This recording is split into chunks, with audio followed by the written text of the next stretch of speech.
शिवयोग वाक्यते मोराटे साहेब म्हणून रिटायर्ड झाले, त्यांना मी विनंती करतो महाराजांच्या फोटोला हार.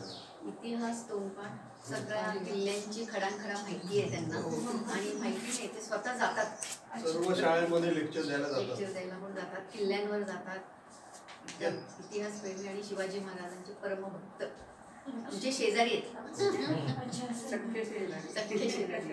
आपल्या साहेबांना सांगायचं याच्यात ठेवायचं साहेबांना लेक्चर याच्यामध्ये गणपतीचं.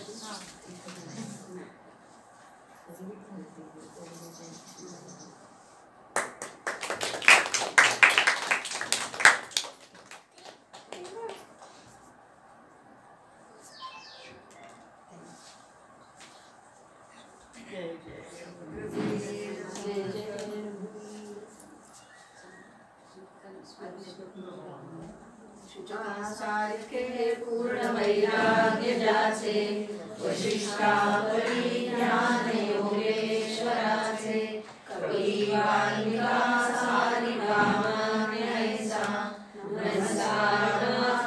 सद्गुरु रामदासा श्रीराम उपासनेला दुर्साद व्हावे उदे संसार सदा नमावे सत्कर्मयोगे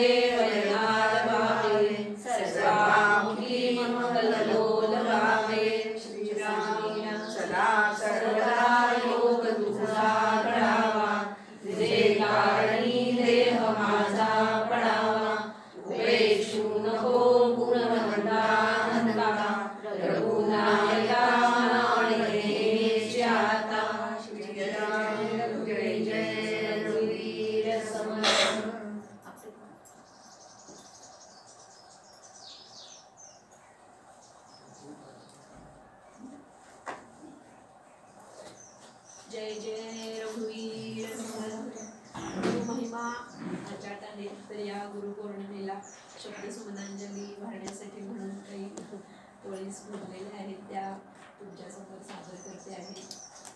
गुरुपदी लीन चरणी गुरुपदी लीन चरणी अद्भुत विस्मय याची करणी अद्भुत विस्मय याची करणी कोण मी कोठून आला जीव कोण मी कोठून आला जीव त्याची देई खरी जाणीव त्याची देई खरी जाणीव गुरुपदी लीन चरणी गुरुपदी लीन चरणी भ्रमभ्रांती विकारी मती भ्रमभ्रांती विकारी मती चित्तभ्रमी सदा वगुणी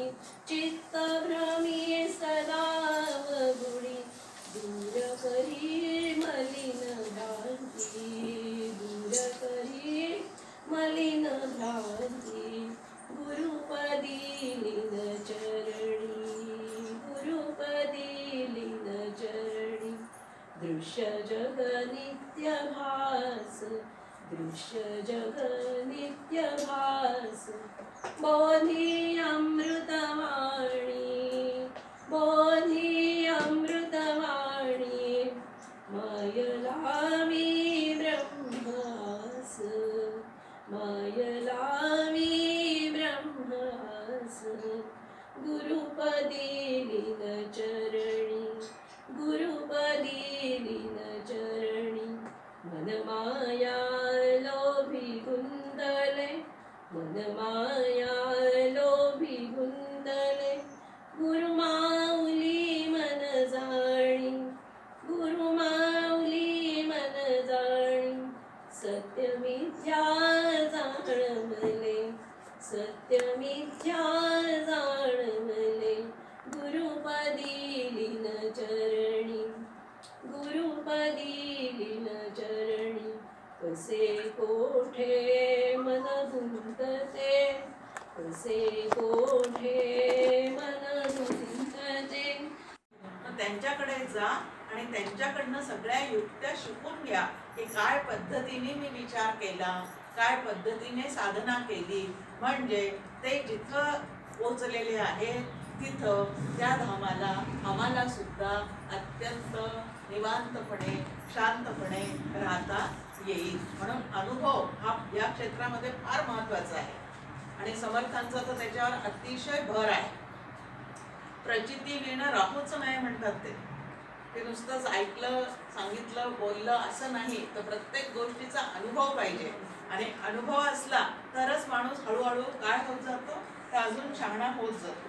म्हणून सद्गुरूंचे पाय कशासाठी सेवायचे आहे, कायावाच्या मनाने त्यांची सेवा कशासाठी करायची आहे. एक आहे की श्री गुरूंची सेवा करता करता दोघांमधला दुरावा किंवा संकोच जो असतो तो आपला कमी होत जातो.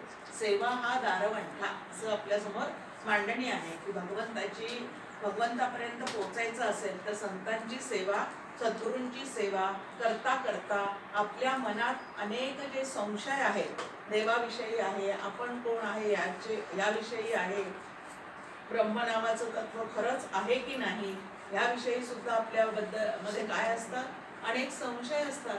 पण या संशयाचं पूर्ण निराकरण झाल्याशिवाय आपला मार्ग व्यवस्थित चालू शकतो का आपण? जोपर्यंत संशय मनात आहे तोपर्यंत साधना व्यवस्थित होऊ शकत नाही. म्हणून निसंशय होण्यासाठी श्री गुरूंची जवळीक साधली पाहिजे, म्हणजे दोघांमधला संकोच जो आहे तो दूर झाला पाहिजे. म्हणजे आपल्या मनातले सगळे प्रश्न आपण त्यांना मोकळेपणाने विचारू शकतो. कारण सगळे ग्रंथ जर आपण पाहिले तर गुरु शिष्यांचा संवाद ह्या पद्धतीने आपल्या समोर मांडणी आहे. म्हणजे श्री गुरूंशी संवाद साधला पाहिजे. आता संवाद साधला पाहिजे म्हणजे बाष्कळ बडबड केली पाहिजे त्यांच्या घरी जाऊन असं नाही की त्यांच्या समोर बसलं की वाटेल तर त्यांचं ज्ञानाची परीक्षा घेण्यासाठी बोललं पाहिजे असं नाही. तर आपल्या हिताचे जे प्रश्न आहेत ते मी कोण आहे, भगवंत काय आहे, भगवंत आणि मी एकच आहे असं जर म्हणतात तर मी आणि ते दूर का झालेले आहोत, हे सगळे प्रश्न जे आहेत ते श्री गुरूंना विचारायचे असतात.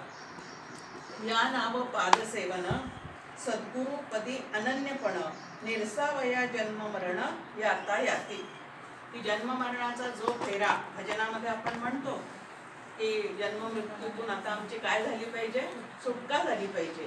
पण याच्या जन्माला आम्ही आलोच का, या प्रश्नाचं उत्तर काय आहे? आधी जन्म घ्यावा लागे वासनेच्या संकेत. वासनेमुळे आम्ही जन्माला आलेले आहोत. मग त्या वासना तशाच चित्तात असताना मृत्यू जर आला तर आमचा जन्म मृत्यूचा फेरा जो आहे तो चुकणार आहे का? नाही चुकणार. मग या वासना निर्मूलन करण्याचं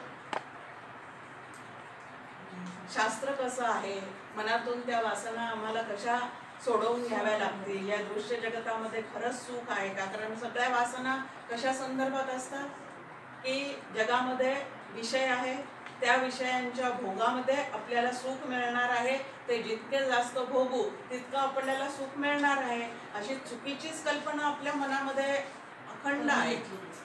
आता सुख भोगण्यासाठी किती वस्तू घरात आलेल्या आहेत, सुख भोगण्यासाठी किती साड्या घेतलेल्या आहेत, सुख भोगण्यासाठी किती दागिने घरात आणलेले आहेत. आता एवढं करून अंतःकरण पूर्ण समाधानी आपलं झालेलं आहे का? सुख भोगण्यासाठी किती पदार्थ खाल्लेले आहेत, वेगळे वेगळे, फक्त महाराष्ट्रीयनच नाही तर इकडचे तिकडचे जेवढे राष्ट्र आहेत तेवढ्या सगळ्या ठिकाणचे पदार्थ आपण करून खातो, प्रयत्न करतो. पण एवढं खाऊन पिऊन सुखी झालेले आहोत का?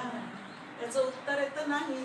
मग अत्यंत सुखरूप होणारं असं जे काही साधन आहे ते वेगळंच असलं पाहिजे आणि ते साधन श्री गुरूंकडे विचारायचं असतं. कशासाठी? यातायात या जन्म मरणाच्या ह्याच्यामध्ये काय झालेलं आहे? दुःख झाले. जन्म दुःखाचे मूळ असं समर्थांचं आपल्या समोर ओवीच आहे की तुम्ही दुःख माझ्या जीवनात का, असा ज्या वेळेला आपल्याला प्रश्न पडतो ना त्यावेळेला त्याचं उत्तर आहे जन्माला आला, देहात आला म्हणून दुःखाला सुरुवात झालेली आहे. मग देहात का आला, तर वासना शिल्लक राहिल्या म्हणून देहात आलेला आहे. मग आता मला देहात यायचंच नसेल आणि अखंड आनंदरूप होऊन राहायचं असेल तर काय केलं पाहिजे? तर देहाच्या आत व्यापून असणारं जे चैतन्य आहे त्या चैतन्याचा मी हळूहळू शोध घ्यायला शिकलं पाहिजे.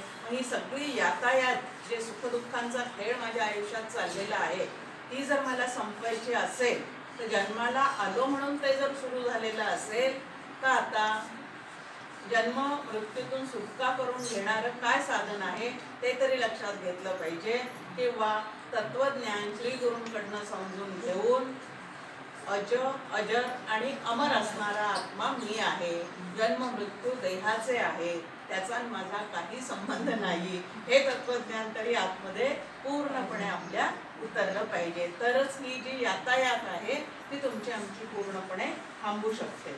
आणि म्हणून श्री गुरुचरणी अनन्यपणा, अनन्य शरणता हा परमार्थामधला फार मोठा काय आहे, गुण आहे, किंवा तसा भाव त्या ठिकाणी झाला पाहिजे. पण आमची अनन्य शरणता असते का? अनुभव घेतला की असं वाटतं लगेच काहीतरी होऊन जावं, जसं पी हळद हो गोळी, त्या पद्धतीने इन्स्टंट ताबडतोब झालं पाहिजे. पण अनंत जन्मीचे चुकीचे संस्कार आणि तेवढे घालवून आधी मन मोकळं केलं पाहिजे आणि मग मनामध्ये नवीन संस्कार उतरणार आहेत. पण आम्हाला घाईच खूप आहे या क्षेत्रामध्ये, घाईच खूप आहे, असे घाई करून होतच नाही. परमार्थ नव्हे लेकुराच्या गोष्टी, असं तुकाराम महाराज म्हणतात की लहान मुलं कसं बागडतात बगीच्यामध्ये गेल्यानंतर, तसं ह्या क्षेत्रात येऊन बागडायचं नसतं, घसरगुंडीत उतरण्यासाठी चढतो. तसं ह्या क्षेत्रात येऊन आम्ही बसतो, ते इथून उठलं की परत सगळी घसरगुंडी आमची चाललेली असते. या पद्धतीचं या ठिकाणी काही होऊ नये म्हणून आपण काय करायचं आहे तर श्री गुरूंच्या चरणी अनन्यपणा, त्याला म्हणतात नो अपील. त्यांनी जे सांगितलं तेच सत्य आहे आणि तेच माझ्या अंतःकरणावर आता मी बिंबवून घ्यायचा प्रयत्न केला पाहिजे. भलेही मला सद्यस्थितीमध्ये ते पटत नसेल, पण श्री गुरु सत्याशिवाय काहीही बोलत नाही, हा आधी पूर्णपणे श्रद्धेने आमच्या अंतःकरणामध्ये भाव असला पाहिजे की श्री गुरु आणि शास्त्र हे कधीही चुकीचं मार्गदर्शन करत नाही, सत्याशिवाय ते दुसरं काहीही सांगत नाही. म्हणून त्यांनी जे सांगितलं तेच माझ्या अंतःकरणावर मी सातत्याने बिंबवलं पाहिजे.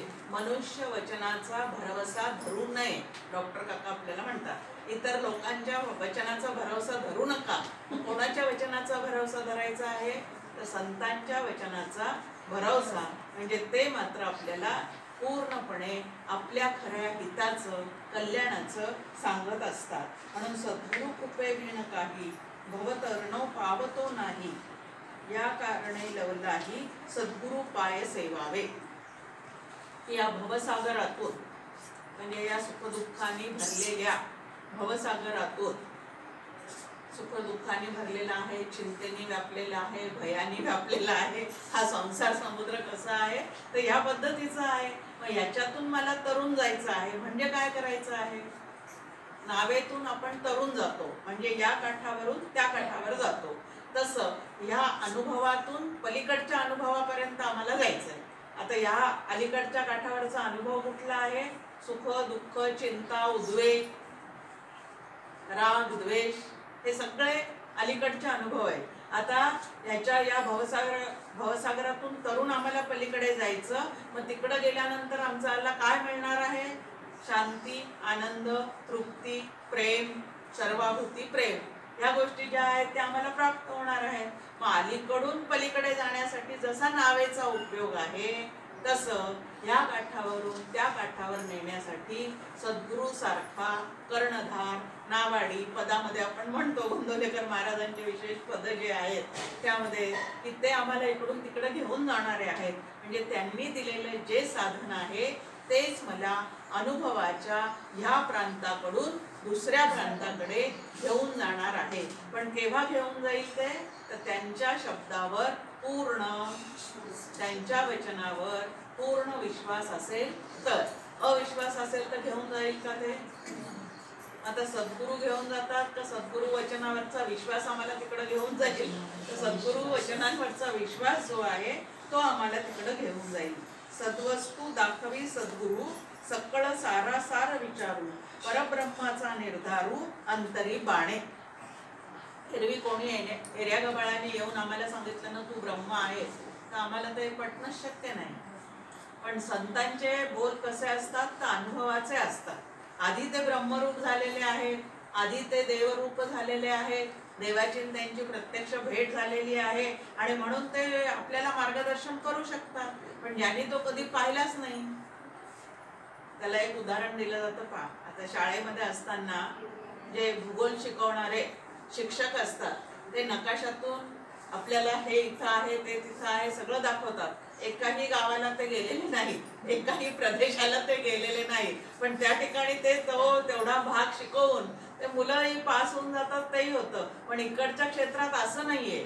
हे प्रत्यक्ष त्या देवापर्यंत पोहोचलेले आहेत आणि त्याच्यानंतर ते आपल्याला काय करत आहेत, आधी गेले मग सांगितले. ते प्रचितीचे बोल संतांचे असतात आणि म्हणून सद्वस्तू दाखवी सद्गुरू, की सद्गुरूंची आमच्या आयुष्यात आवश्यकता कशासाठी आहे, तर सत नावाचं जे सच्चिदानंद नावाचं जे तत्व आहे, ज्याला ब्रह्म असं म्हणतात, जे निर्गुण आहे, निराकार आहे, त्याला रूप नाहीये, पण तरी सुद्धा ते आम्हाला प्रत्यक्ष अनुभवाला आणून देण्याचं काम जे आहे ते सद्गुरूंशिवाय दुसरं कोणीही करू शकत नाही. सद्वस्तू जी आहे ती फक्त सद्गुरूच दाखवतात.